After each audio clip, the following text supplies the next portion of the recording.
Hi friends, எல்லாருக்கும் வணக்கம். Welcome to CookPot channel. இன்றைக்கி நம்ம CookPot சேனலில் மசாலா பூரி எப்படி பண்ணுறதுன்னு பார்க்கலாம். மசாலா பூரி பண்ணுறதுக்கு 100 கிராம் சுண்டலை நல்லா வேக வச்சு வச்சுருக்கேன். அதை இப்போ நம்ம லேசாக பொடிச்சு வச்சுக்கலாம். கூடவே 2 பெரிய உருளைக்கிழங்கையும் வேக வச்சு வச்சுருக்கேன், அதையும் பொடிச்சு வச்சுக்கலாம்.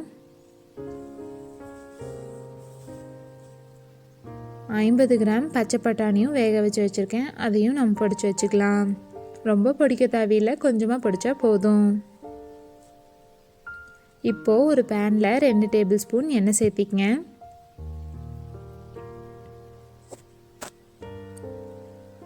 எண்ணெய் கொஞ்சம் சூடானதும் அதில் நாம் இப்போ ஃபஸ்ட்டு சுண்டலை சேர்த்திக்கலாம்.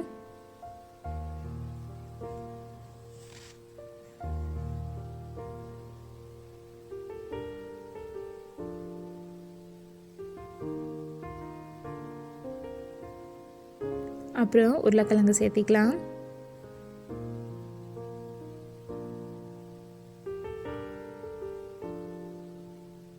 பச்சை பட்டாணியும் சேர்த்திக்கலாம். இப்போ இது 2 நிமிஷம் வேகட்டும். வெந்ததுக்கப்புறம் இதில் நம்ம மசாலா ஐட்டம் சேர்த்திக்கலாம்.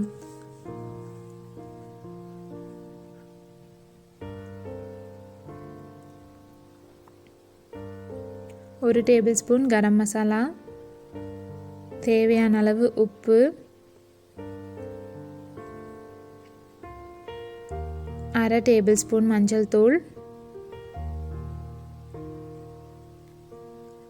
1/2 டேபிள் ஸ்பூன் மிளகாய்த்தூள். உங்களுக்கு இன்னும் காரம் வேணும்னா இன்னும் கொஞ்சம் மிளகாய்த்தூள் சேர்த்திக்கங்க. சேர்த்திட்டு இதெல்லாம் நல்லா கலந்து விடலாம்.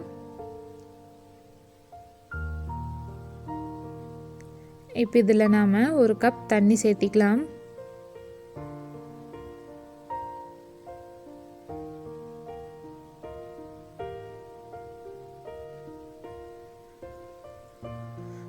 இதை இப்போ 5 நிமிஷம் மூடி வச்சுருங்க. லோ ஃப்ளேமில் வச்சுருங்க. 5 நிமிஷம் வேகட்டும்.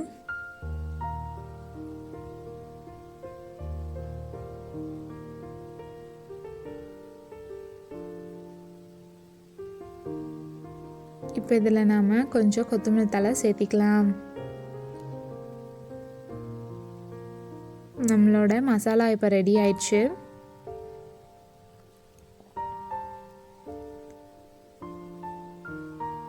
ஸ்டவ் ஆஃப் பண்ணிவிட்டு இப்போ இதை இறக்கி வச்சிடலாம். இன்னொரு பேனில் 1 கப் எண்ணெயை நல்லா சூடு பண்ணிக்கங்க. இந்த மாதிரி ரெடிமேட் பானிபூரி சிப்ஸ் எல்லா கடையிலையும் கிடைக்கிது, டிபார்ட்மெண்டல் ஸ்டோர்ஸில். அதை வாங்கி நம்ம பொரிச்சு எடுத்துக்கலாம்.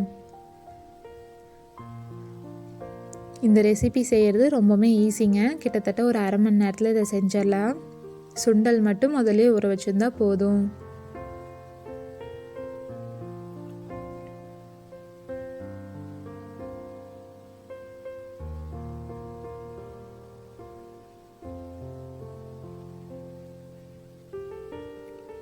இப்போ நம்மளோட பூரி ரெடியாக இருக்குது. மசாலாவும் ரெடியாக இருக்குது.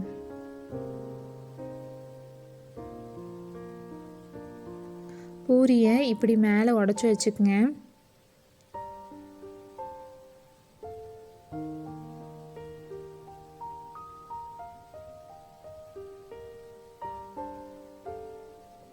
இப்போ இதில் நம்ம கொஞ்சம் மசாலா வச்சுக்கலாம்.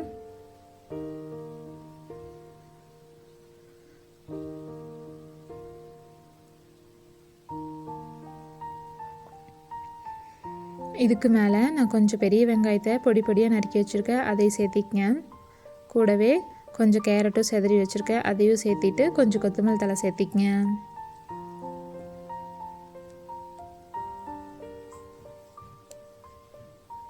இந்த மாதிரி கொடுத்திங்கன்னா குழந்தைகளுக்கும் ரொம்ப பிடிக்கும், விரும்பி சாப்பிடுவாங்க. இப்போது நம்ம பூரியை கொஞ்சம் தனியாக உடச்சி வச்சுக்கலாம்.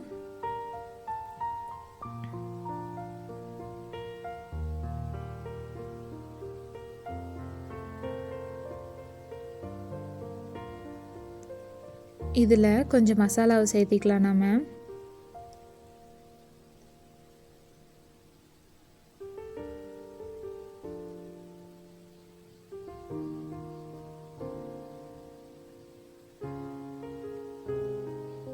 கூடவே கொஞ்சம் வெங்காயம்,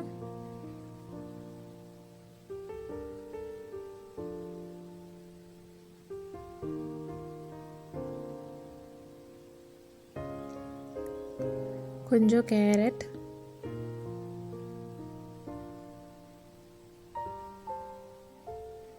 கொஞ்சம் கொத்தமல்லி தழை.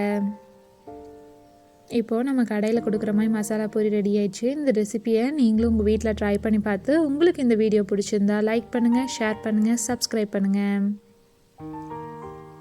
தேங்க்யூ.